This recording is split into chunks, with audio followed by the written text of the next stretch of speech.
to the 101st Rock Division. Get a helmet on. Let's see how it works. Somebody shoot him. Soldiers? Unlikely. They're a rock band. It was photo call in Kuwait for a group of middle-aged musicians from the Chicago area who brought entertainment to American troops stationed in Iraq and the Gulf region. The 101st Rock Division was made up of musicians who worked with everyone from Cheap Trick to the Turtles. Earlier this year, they played classic rock favorites in 6 countries, giving 19 shows in 20 days. They were organized by bond trader and musician Joe Cantafio.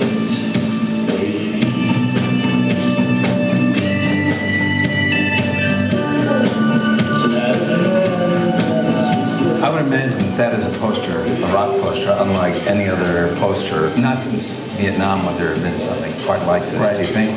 No, it's not like you're displaying Schomburg, you know. Right, with a stop in Rockford.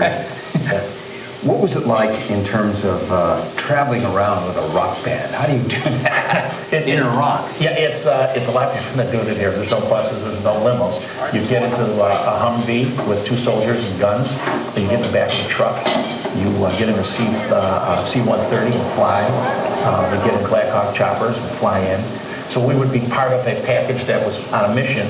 And oh yeah, we got to drop this rock band off at this base here. So you were like cargo. Yeah, that's a great way to put it.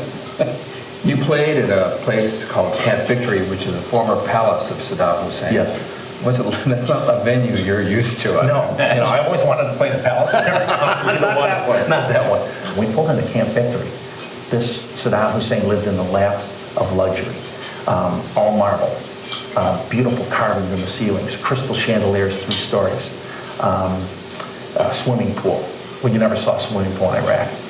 Cantafio and the band did see a lot of tents and uniforms. The tour is an outgrowth of an earlier effort by Cantafio to honor people he thought were heroes. He played solo shows to raise money for New York City firefighters. Along the way, he met Cliff Russell, brother of deceased fireman Stephen Russell. He decided to bring Cliff Russell on the tour, calling the shows the Stephen P. Russell Memorial War Tour. Cliff shot the tour video you're seeing. Well, the night was falling as the desert world began to settle down. You said as long as the troops were sitting watching your show, they were protected from having to... From being called away. So they couldn't do any work. They're at the show. A show doesn't come through but maybe once every 2 or 3 months. And there's literally nothing to do on the base except work out and eat. And so when a show would come through, this was like a highlight of the month. How were you treated? We were treated so great. The troops are wonderful, from privates all the way to the generals. It was just, we were honored.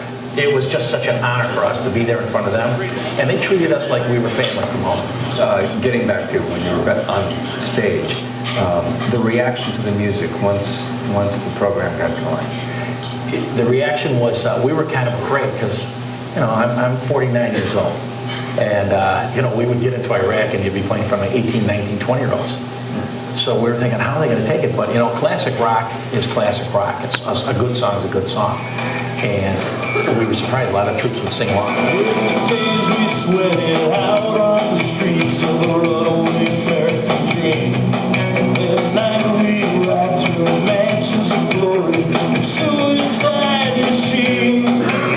Were you afraid as you were putting this band together from bits and pieces that you wouldn't sound good?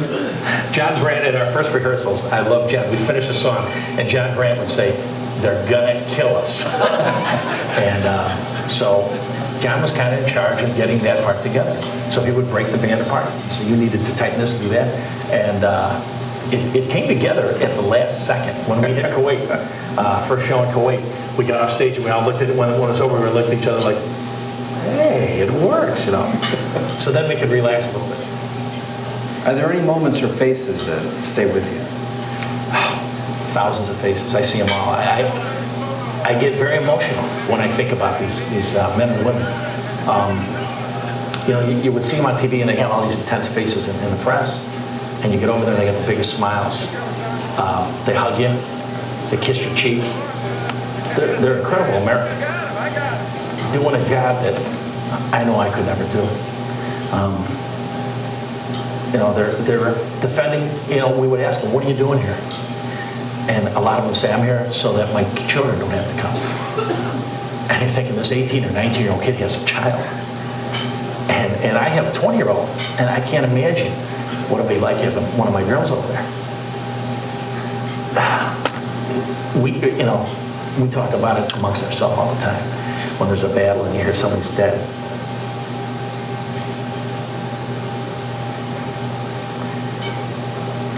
And you just pray it's not one of the guys that saw you.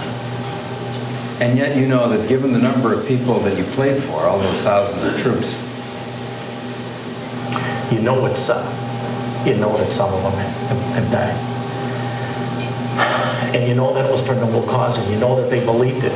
I mean, everybody we talked to, and we talked to almost everybody in the base, we would go into the chow tents and we'd walk up and down and say, hey, we're the band, come to the show. It's like, the circus is in town, And so they would come and they would talk to us, and you know that some of them aren't going to make it home. But you know that what they told us is they're proud to be there. They believe they're fighting terrorism. They believe they really liberated and oppressed people. They love their jobs. is there one song that encapsulates the experience for you? Yes, the one song that takes in from September 11th to what we're doing now is the Lennon and McCartney tune, In My Life. And why is that? Just the lyric, there are places I remember, some are gone, some are still remain. Though I know I'll never lose affection for people and things that went before. And in my life, and these are things that are happening that I'm living through. It's not history, All of us said when we came back at O'Hare, and our families were there to meet us, they said, what was it like? And the best way to describe it, I said, it was like living 3 weeks on the History Channel. Because that's exactly what it was like. We went through 6 countries, 4 continents in 3 weeks and rocked.